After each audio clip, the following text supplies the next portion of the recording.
Nggih. Saben bengi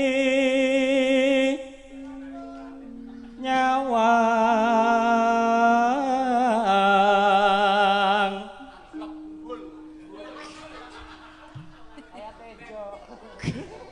Kowe mau kon jembleng lho. Anjlok iki kok Kon genjlengke lho. ndelok napa ragane kok mesake ngono. lho ngoten iki lho Nah. Kayane kok ringkih ngoten lho.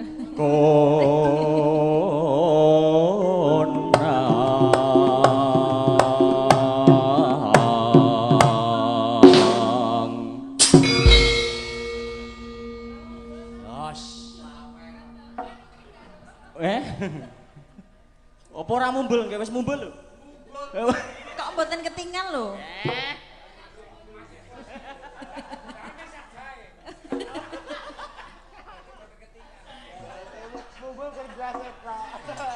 sesama sak jahe diam Mumbul kok mak imit. Lah napa niki rombongan jahe napa? gentosan mbak nggih gentosan yuk Pripun? gentosan Lah nembe pisan lho. lah kula ki biasane pisan ning kerep Oh.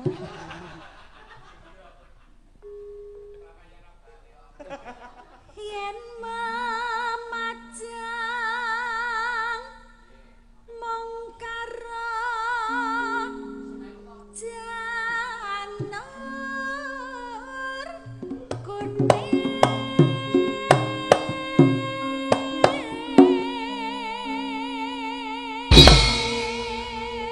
Jos. iki manut canggih ini alon-alon lek ngene iki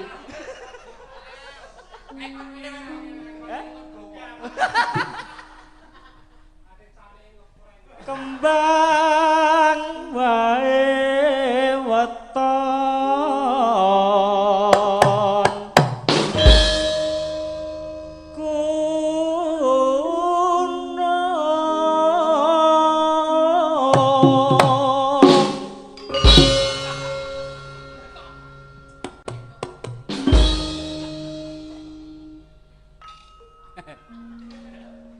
Dapusia.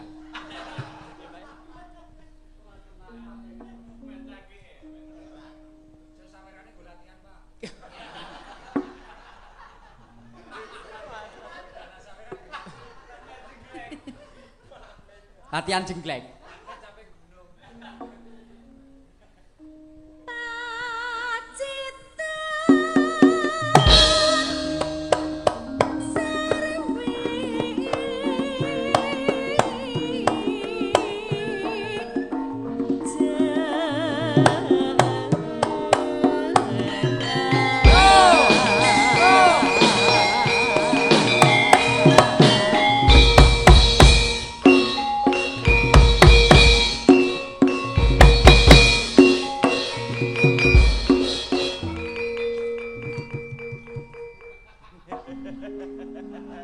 Mempeng.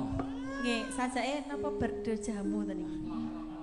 Pokoknya ampun kuwatir niku bar jamu. bar Kopi napa? Kopi bubuk napa?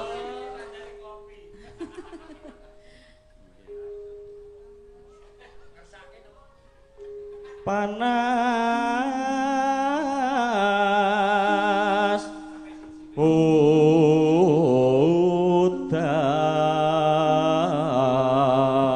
udan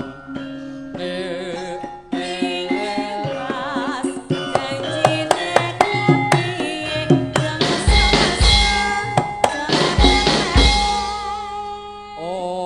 Ora.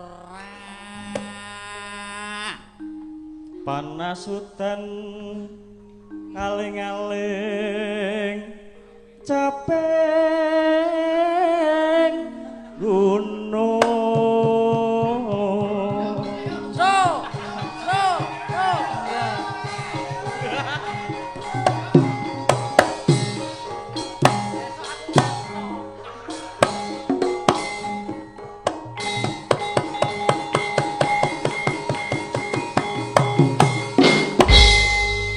jenengan ki Jane Mas Moko ki ya anu lho. Pripun? Pengendang jatil jan. Oh ngaten. Malah sok nglatih jatil barang jan. Mbok sing los mawon lho nek jatil nek mboten. Kok sajake ada sesuatu pripun ngoten lho. Nganu ya, Mbak. Oh jarane mboten katut. Oh malah. Apa kurang klebon? Apa apike dileboni sik? Mbaya abrak ya. Mboten kula nek ngeten iki ora iso ngomong. Nek apa? Galar percel. Oh, kayane. Jangan kok tedun. Piye? Di Napa anu kurang gede? Cepak. Kurang gede. Oh kegedean. dicepaki jaran malah bingung.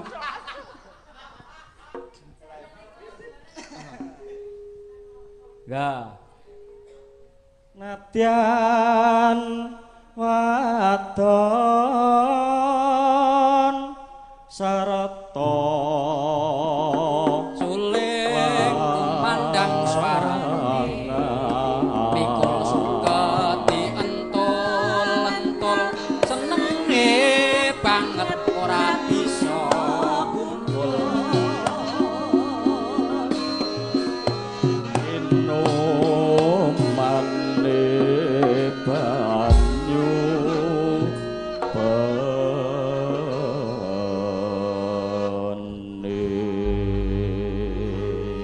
Matur nuwun Pak Cokro Suharjo ingkang sampun paring bawa caping gunung lumantar cucutipun Dalang Moko. dikira Mbah Baut. Nggih. Lumantar Ki Widyat Moko. Monggo Mbak, lajeng sekaripun. Dek jaman Dek jaman berjuang cara kelingan anak lanang kul kembal kambul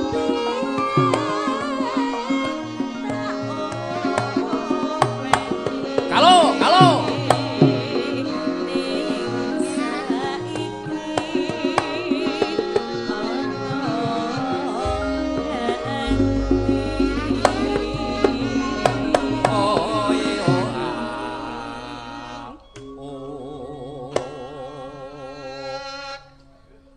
urung-urung kok pun istirahat lho.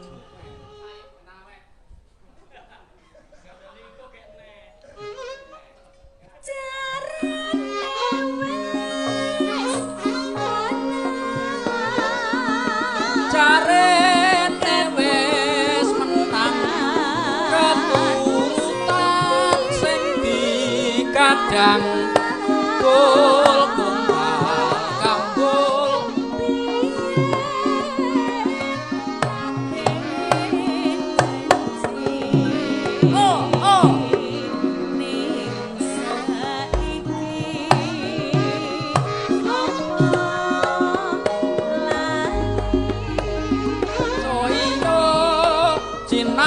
nande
Dangdut ke?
Semangat sedanten. Sumangat. Semangat. Oh nggih, walah mergo kopi. Kok mergo kopi kuda niku. Napa? Panjenengan nggih napa ngunjuk kopi? Oh, kopi. Kopine kopi kuda niku kopi jos. Kuda liar napa kuda napa? Kuda nil. Nggih. Oh. Syukur bisa nyapa gunung desa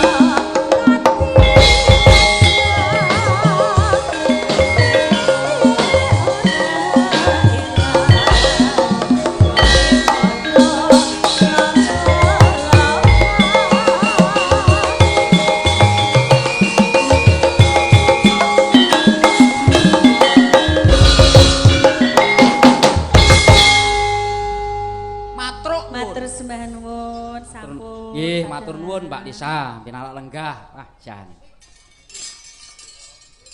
Capek.